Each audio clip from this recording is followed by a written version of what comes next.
Somewhere in the world, right now, someone is standing at a baggage carousel, watching it go around and around until the belt stops and their bag never comes out. That bag didn't vanish. There's a very good chance it's about to travel without its owner to a small town in Alabama. Population 15,000, where a total stranger will buy their jeans, their laptop, maybe even their wedding dress. This is the town where lost luggage goes to be sold. First, some reassurance. Airlines are actually pretty good at this.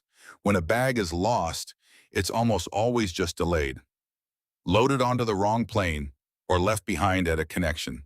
The overwhelming majority of mishandled bags find their way home within days. The system works almost every time, but almost is doing heavy lifting. Billions of bags fly every year, so even a tiny failure rate leaves a small mountain of orphaned luggage. No name tag, no phone number, nothing.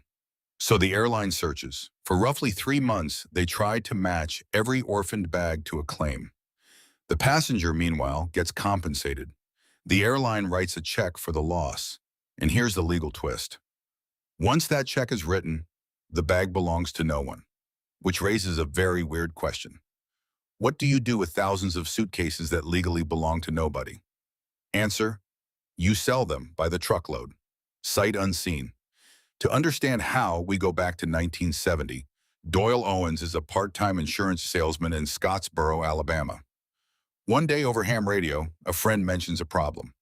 The Trailways bus company in Washington, D.C. is drowning in unclaimed luggage and doesn't know what to do with it. Doyle sees something nobody else does. He borrows $300 in a pickup truck, drives all the way to Washington, and buys all of it. He lays the contents out on card tables in an old rented house and sells out on day one. Because Doyle had discovered something about human psychology. People cannot resist a mystery. Every unclaimed suitcase is a lottery ticket, and he was the only man in America selling tickets. By 1978, he signs his first deal with an airline. Today, the family company, literally named Unclaimed Baggage, is the only store of its kind in America. 50,000 square feet, 7,000 new items every single day. And this town of 15,000 people gets over 1 million visitors a year. People fly in, hopefully without checking a bag. But here's the part I find fascinating: the journey your bag takes once it arrives. Sealed trucks arrive loaded with luggage nobody has opened, not the airline, not even the store. Then every single bag is unzipped by hand. Imagine that being your Monday. The contents split 3 ways. The best items are cleaned, electronics are wiped of all personal data, and everything is priced at a steep discount. A second share is donated to charity, and the rest is recycled or binned. About 60% of it is clothing, but that's not why people drive across the country. A $22,000 Rolex once rolled out of a suitcase. Designer handbags, diamond rings, wedding dresses, more than one. The owner describes the difference perfectly. A thrift store sells things people didn't want anymore. This store sells things people didn't want to lose. And then there are the finds so strange. The store built its own museum, a full suit of medieval armor. Actually, more than one. Apparently, knights are careless with their luggage. A violin from the 1700s, ancient Egyptian artifacts, 3,500 years old, found inside a beaten-up Gucci suitcase, a guidance system for an F-16 fighter jet, and a complete packed parachute, which raises a question I genuinely don't want answered.